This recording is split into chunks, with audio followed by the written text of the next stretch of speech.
As Simon's head emerged from the hatch at the top, he caught his breath just as Barney had. "Ah! Ah!" and sneezed enormously. Clouds of dust rose, and the ladder shook. "Hey!" said Barney, protestingly from below, drawing his face back from his brother's twitching heels. Simon opened his watering eyes and blinked. Before him and all around was one vast attic, the length and breadth of the whole house, with 2 grubby windows in its sloping roof. It was piled higgledy-piggledy with the most fantastic collection of objects he had ever seen. Boxes, chests, and trunks lay everywhere, with mounds of dirty gray canvas and rough-coiled ropes between them, stacks of newspapers and magazines, yellow-brown with age, a brass bedstead, and a grandfather clock without a face. As he stared, he saw smaller things, a broken fishing rod, a straw hat perched on the corner of an oil painting darkened by age into one great black blur, an empty mousetrap, a ship in a bottle, a glass-fronted case full of chunks of rock. A pair of old thigh boots flopped over sideways as if they were tired, a cluster of battered pewter mugs. "Gosh!" said Simon. Muffled noises of protest came from below as he hauled himself out through the opening and rolled sideways out of their way onto the floor. Barney and Jane came through after him. "Simon!" said Jane, gazing at him in horror. "You're filthy!" "Well, isn't that just like a girl? All around you, and you only see a bit of dust. It'll brush off." He patted ineffectually at his piebald shirt. "But isn't it marvelous? Look!" Barney, cooing with delight, was picking his way across the littered floor. "There's an old ship's wheel, and a rocking chair, and a saddle. I wonder if the captain ever had a horse." Jane had been trying to look insulted, but failed. "This is something like exploring. We might find anything up here." "It's a treasure cave. This is what the natives were after, hearing them hollowing with frustrated rage down there. Dancing round in a circle, with the witch doctor cursing it all." "Well, he can curse away," Barney said cheerfully. "We've got enough provision for ages. I'm hungry." "Oh, not yet, you can't be. It's only 4 o'clock. "Well, that's tea time. Anyway, when you're on the run, you eat a little and often, because you daren't ever stop for long. If we were Eskimos, we'd be chewing on an old shoelace. My book says—" "Never mind your book," Simon said. He fished inside the rucksack. "Here, have an apple and keep quiet. I want to look at everything properly before we have our picnic. And if I can wait, so can you." "I don't see why," Barney said, but he bit into his apple cheerfully and wandered across the floor, disappearing between the high brass skeleton of the old bed and an empty cupboard. For half an hour they poked about in a happy, dusty dream, through the junk and broken furniture and ornaments. It was like reading the story of somebody's life, Jane thought, as she gazed at the tiny matchstick masks of the ship sailing motionless forever in the green glass bottle. All these things had been used once, had been part of every day in the house below. Someone had slept on the bed, anxiously watched the minutes on the clock, pounced joyfully on each magazine as it arrived. But all those people were long dead or gone away, and now the oddments of their life were piled up here, forgotten. She found herself feeling rather sad. "I'm ravenous," Barney said plaintively. "I'm thirsty. It's all that dust. Come on, let's unload Mrs. Pock's tea." "This attic's rather a swizz," Simon said, squatting on a crackling edge of canvas and undoing the rucksack. "All the really interesting boxes are locked. Look at that one, for instance." He nodded towards a black metal chest with 2 rusting padlocks on its lid. "I bet it's full of the family jewels." "Well," Jane said regretfully, "we aren't supposed to touch anything locked, are we?" "There's a lot not locked," Simon said, handing her the bottle of lemonade. "Here, you'll have to swig from the bottle. We forgot to bring any cups. Don't worry, we won't pinch anything, though I shouldn't think anyone's been up here for years." "Food," Barney said. "The scones are in that bag there. Help yourself. 4 each. I've counted." Barney reached out an extremely dirty hand. "Barney!" Jane squeaked. "Wipe your hand.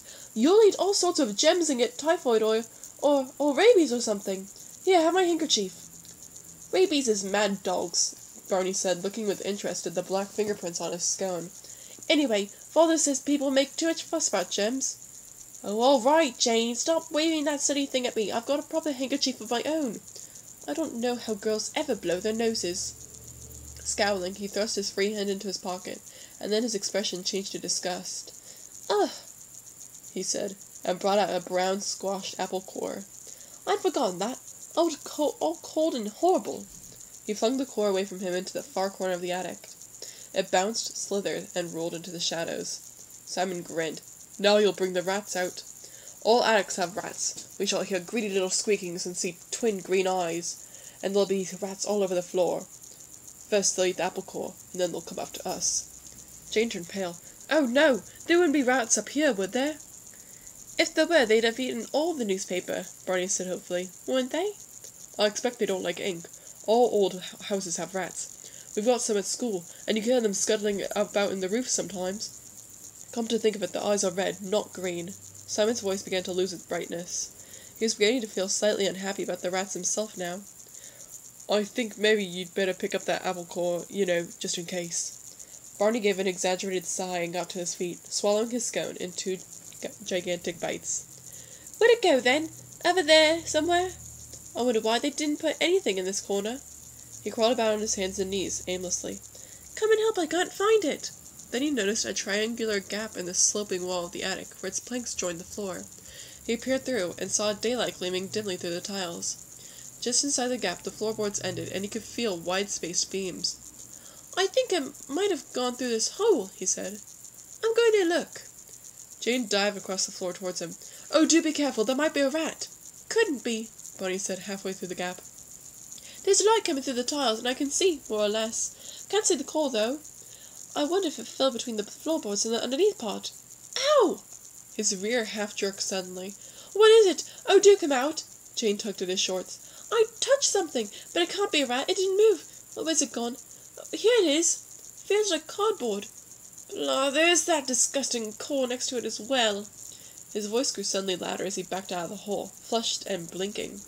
Well, there it is, he said triumphantly, flourishing the apple core. Now the rats have to come and get it. I still don't believe there are any. What's that other thing you've got?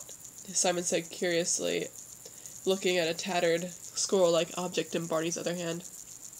Piece of paper, I think. I bet you've eaten all the scones, you pigs. Barney bounded back across the floor, making the floorboards rattle. He sat down, pulled out his handkerchief, waved it ostentatiously at Jane, wiped his hands, and began to munch another scone. As they ate, he reached over and idly unrolled the scroll he had found, holding one end down the floor with his toe, and pushing the other back with a piece of wood until it lay stretched open before them. And then, as they saw what it was, they all suddenly forgot their eating and stared. The paper Barney had unrolled was not paper at all, but a kind of thick brownish parchment, springy as steel, with long raised cracks crossing it where it had been rolled. Inside it, another sheet was stuck down, darker, looking much older, ragged at the edges, and covered with small writing in strange, squashed-looking, dark brown letters. Below the writing it dwindled, as it had been singed by one great heat long ago, into half-detached pieces, carefully laid back together and stuck to the outer sheet. But there was enough of it left for them to see at the bottom a rough drawing that looked like the uncertain outline of a map. For a moment they were all very quiet. Barney said nothing, but he could feel a strange excitement bubbling up inside him. He leaned forward in silence and carefully stretched the manuscript flat, pushing the piece of wood aside.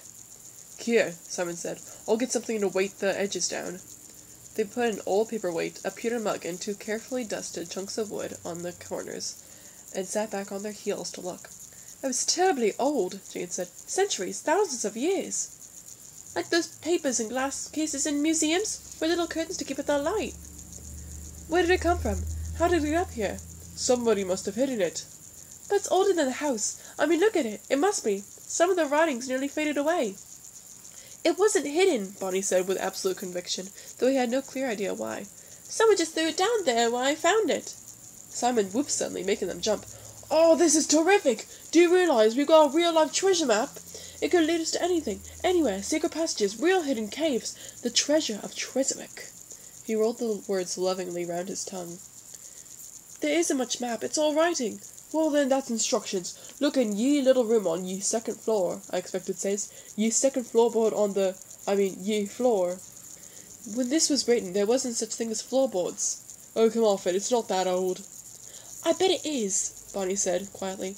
Anyway, you look at this writing. You can't read it, it's all in some funny language.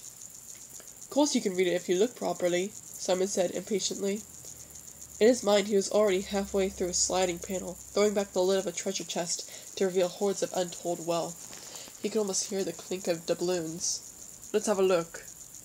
He leaned forward, the floorboards hard and rough under his knees, and peered at the manuscript. There was a long pause. "Oh," he said at last, reluctantly. Barney said nothing, but looked at him very expressively indeed. "Well, all right," said Simon. "There's no need to look so cocky. It isn't in English. It doesn't mean we shan't be able to find what it says." "Why isn't it in English?" "How on earth should I know?" "I mean," Barney said patiently, "that we're in England, so what other language could it possibly be in?" "Latin," Jane said unexpectedly. She had been looking quietly at the manuscript over Simon's shoulder. "Latin?" "Yes. All old manuscripts are written in Latin.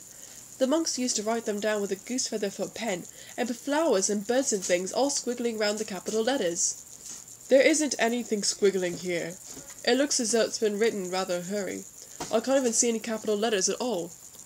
"But why Latin?" demanded Barney. "I don't know. The monks just always used it, that's all. It was one of the things. I suppose it's a religious-sounding kind of language." "Well, Simon does Latin." "Yes, come on, Simon, translate it," Jane said maliciously. At school she had not yet begun Latin, but he had been learning it for 2 years, and was rather superior about the fact. "I don't think it's Latin at all," Simon said rebelliously. He peered at the manuscript again. "The writing's so odd. The letters all look the same, like a lot of little straight lines all in a row. The light in here isn't very good either." "You're just making excuses." "No, I'm not. It's jolly difficult." "Well, if you can't even recognize Latin when you see it, you can't be nearly as good as you make out." "Have another look," said Barney hopefully. "I think it's in 2 parts," Simon said slowly. "One little paragraph on top, and then a lot more altogether after a gap. The second bit I can't make out at all, but the first paragraph does look as though it might be Latin. The first word looks like come, that means with, but I can't see what comes after it. Then later on there's post melantos annos, that's after many years, but the writing's all so small and squashy I can't... Oh, wait a minute, there's some names in the last line. It says Marco Ataroke. "Like Marco Polo," Jane said doubtfully. "What a funny name." "Not one name, it's 2. Cur means and they put it on the end instead of in the middle, and O on the end is the ablative of us, so this means by, with, or from Marcus and Otterus." "By, with, or from? Barney, whatever's the matter?" Barney, red in the face and spluttering, had suddenly thumped his fist on the floor, caught his breath trying to say something, and collapsed into a thunderous fit of coughing. They patted him on the back and gave him a drink of lemonade. "Marcus and Otterus," he said hoarsely, gulping his breath back. "Don't you see? It's Mark and Arthur. It's about King Arthur and his knights. Mark was one of them, and he was King of Cornwall. It must be about them." "Gosh," Simon said, "I think he's right." "It must be that. I bet old King Mark left some treasure behind somewhere, and that's why there's a map." "Suppose we find it." "We'd be rich. We'd be famous." "We have to tell Mother and Father," Jane said. The 2 boys stopped thumping each other ecstatically and looked at her. "Whatever for?" "Well," Jane said lamely, taken aback, "I suppose we ought to, that's all." Barney sat back on his heels again, frowning, and riffled his fingers through his hair, which by now looked several shades darker than it had been when they came up to the attic. "I wonder what they'd say." "I know what they'd say," Simon said promptly.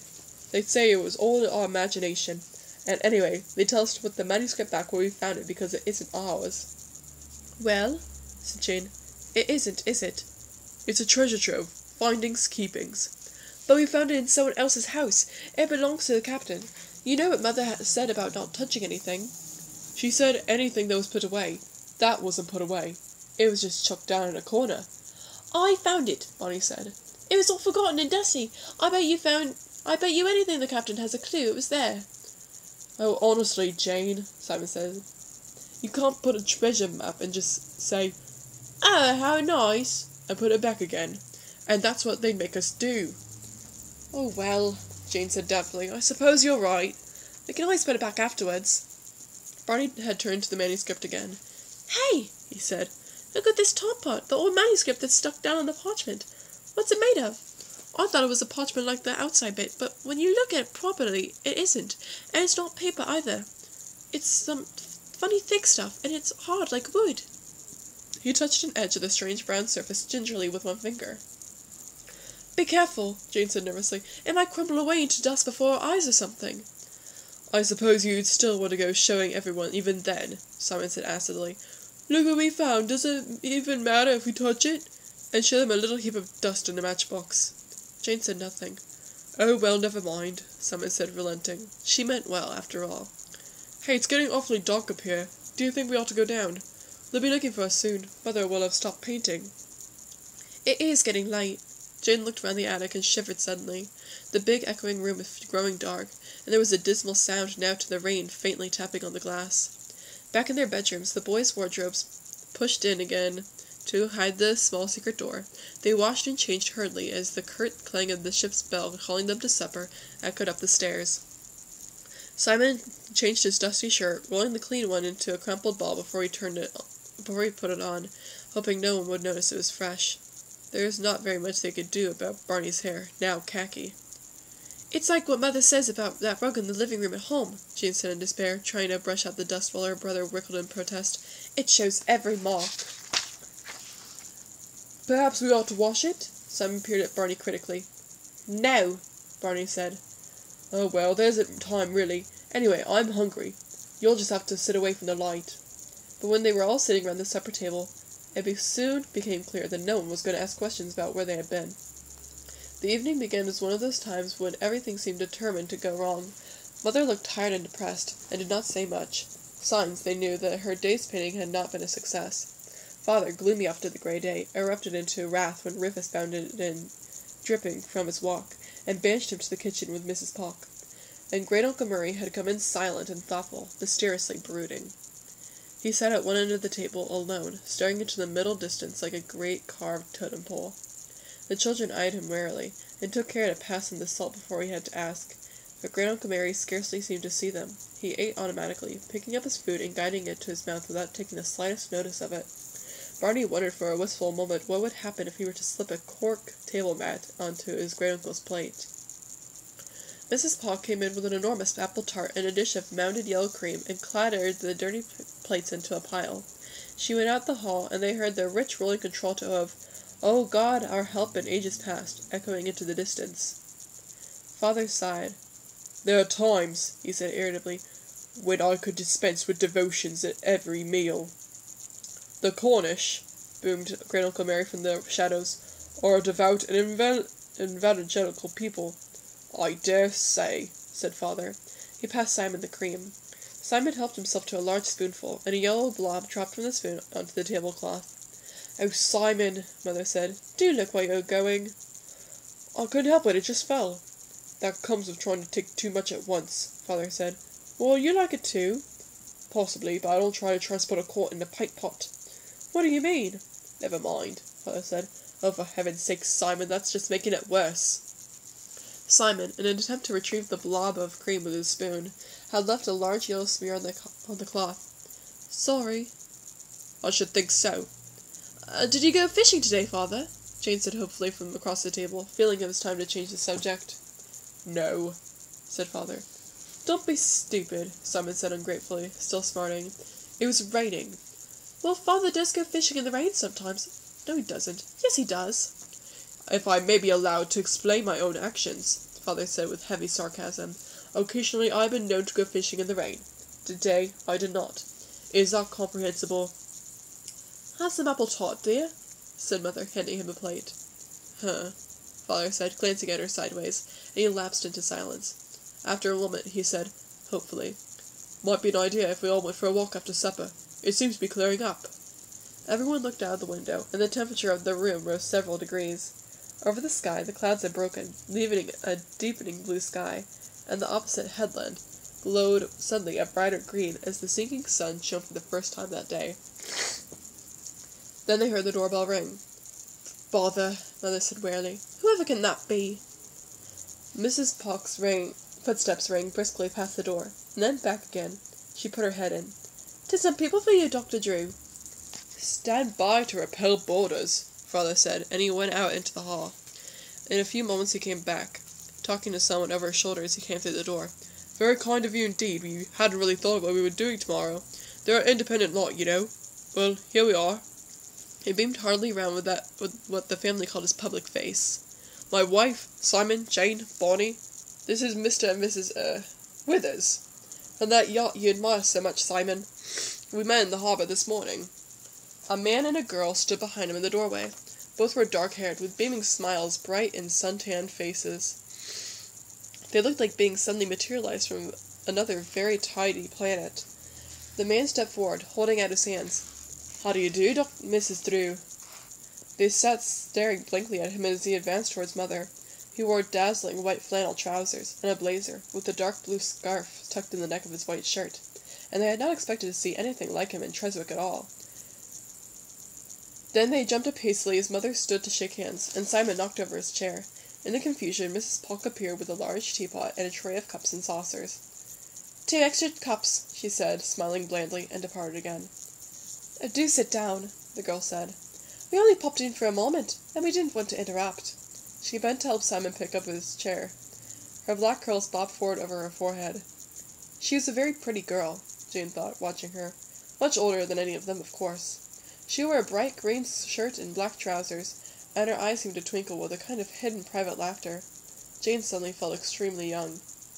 Mr. Withers, showing a lot of very white teeth, was talking to Mother. "Mrs. Drew, please forgive this intrusion. We had no intention of breaking into your supper." "Oh, not at all," said Mother, looking faintly bemused. "Why don't you have a cup of tea?" "Thank you, no, most kind, but we have a meal waiting on the boat. We simply came in to issue an invitation. My sister and I are in Treswick for some days, with the yacht to ourselves, on our way around the coast, you know, and we wondered whether you and the children would care to spend a day out at sea. We have—" "Gosh!" Simon nearly upset his chair again. "How marvellous! You mean go out on that fabulous boat?" "I do indeed," said the smiling Mr. Withers. Simon spluttered without words, his face glowing with delight. Mother said hesitantly, "Well, I suppose I realize that we're descending on you out of the blue," said Mr. Withers soothingly. "But it would be pleasant to have some company for a change, and when we met your husband and the harbour's master this morning, we discovered we are neighbours in London." "Are you?" said Barney, curiously from the table. "Where?" "Marylebone High Street, just round the corner from you," said the girl, dimpling at him. "Norman sells antiques." She looked across at Mother. "I expect you and I use the same shops, Mrs. Drew. You know that little patisserie where you can get those gorgeous rumbabas?" I try not to," Mother said, beginning to smile. "Well, really, this is very kind, considering we're strangers. But I'm not sure whether, well, the 3 of them can be rather a handful, you know." "Mother!" Simon looked aghast. Mr. Withers puckered his nose boyishly at her. "But my invitation extends to the whole family, Mrs. Drew. But I certainly hope you and your husband can join our little crew as well. Just a trip out and back, you understand, round the bay, as the commercial gentlemen have it, with perhaps a little fishing. I shall enjoy showing off the boat. Tomorrow, perhaps? They say it should be a fine day." "What an old-fashioned way of talking he has," Jane thought idly, "perhaps when it comes to selling antiques." She looked at Simon and Barney, both all eagerness at the thought of a day on the strange yacht, gazing anxiously at their parents, and then back at Mrs. Withers, immaculate white flannels and folded scarf. "I don't like him," she thought. "I wonder why." "Well, thank you very much indeed," Mother said finally. "I don't think I shall come, if you'll forgive me. If the sun comes out, I shall go and look up above the harbour. But I know Dick and the children would love to go." "Ah, yes, Dr. Drew was telling us about your painting," Mr. Withers said warmly. "Well, the loss will be ours. But as the muse calls, dear lady. The rest of the family will come, though, I hope." "Not half," said Simon swiftly. "It sounds smashing," Barney said. He added as an afterthought, "Thank you very much." "Well," said Father cheerfully, "this is a noble gesture, I must say. We're all very grateful to you, as a matter of fact." He looked vaguely around the room. "There should have been one other member of the family here, but he seems to have disappeared. My wife's uncle. He rented the house for us." The children automatically followed his gaze around the room. They had forgotten Great-Uncle Mary. Now they realized that there had been no sign of him since the 2 sudden visitors appeared. The door that led into the breakfast room at the back of the house stood slightly open. But when Barney ran across to look in, there was no one there. "Professor Lyon, you mean?" the girl said. "That's right." Father stared at her for a moment. I didn't think I'd mention him this morning. Do you know him, then?" Mr. Withers answered for her, quickly and smoothly. "I believe we have met once or twice, in another sphere than this. In the course of our work, you know. A charming old gentleman, I remember, but a little unpredictable." "That he certainly is," Liz said ruefully, "always dashing off somewhere. He hasn't even finished his supper this time. But do let me give you some tea, or coffee." "Oh, thank you, but I think we should be going back," the girl said. "Vane will have supper waiting." Mr. Withers pulled down the edges of his immaculate brazier with a precise, feminine gesture. "You're quite right, Polly, we mustn't be late." He swung his white smile around the room like a lighthouse. "Vane is our skipper, the professional on board, and an excellent chef, too. You must sample his cooking tomorrow. Well, now, shall we see you all down the harbour if the weather is fine? 9:30, perhaps. We shall have the dinghy waiting at the quay." "Splendid." Father moved him out of the hall, and everyone straggled after him. On the way, Polly Withers paused and looked up over Simon's head at the old Cornish maps hanging down among the oil paintings on the dark wall. "Do look, Norman! Aren't they marvellous?" She turned to Mother. "This really is a wonderful house. Did your uncle rent it from a friend?" "A Captain Tomps. We've never met him. He's abroad at the moment." "Quite an old man. A retired sailor of some kind. I believe his family have owned the grey house for years." "A fascinating place." Mr. Withers was looking about him with a professional eye. "He has some beautiful old books, I can see." He reached one hand idly down to the door of a long, low bookcase in the wall, but it could not open. "I keep everything locked," Father said. "You know how it is with a furnished house. One's always nervous of damaging things." "An admirable principle," Mr. Withers said formally, but his sister was smiling down at Simon. "I bet it's a wonderful place to explore, though, isn't it?" she said. "Have you children been looking for secret tunnels and things yet? I know I should have done in the old house." "Do let us know if you find one," Simon said politely, feeling Barney's anxious eyes on his back. "Oh, I don't think there's anything like that here." "Well, to tomorrow, then," Mr. Withers said from the doorstep, and they were gone.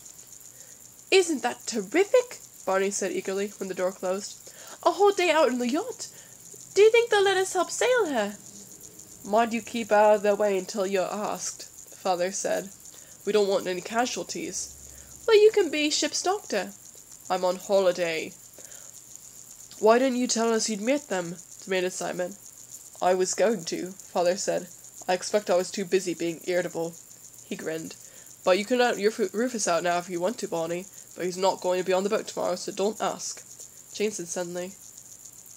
"I don't think I will either." "Well, for goodness sakes!" Simon stared at her. "Why ever not?" "I should get seasick." "Oh, of course you wouldn't. Not under sail. There won't be any smelly old engine running. Oh, come on, Jane." "No," said Jane, more firmly. "I'm not batty about boats, like you are. I really don't want to go." They won't mind, will they, Father?" Simon said in disgust. "You must be nuts." "Leave her alone," said his father. "She knows her own mind. No, they'll understand, Jane. No one will want you to be worried about getting ill. See how you feel about going in the morning, though." "I do think it would be safer not," said Jane, but she said nothing about her real reason not wanting to go. It would have been sounded too silly to explain that she felt a strange uneasiness about the tall white yacht, and about the smiling Mr. Withers and his pretty sister. The more she thought about it, the sillier it seemed. So then in the end she convinced herself, as well as everyone else, that her reason for avoiding the trip was nothing but fear of seasickness. But again, nobody knew where the great Uncle Mary had gone.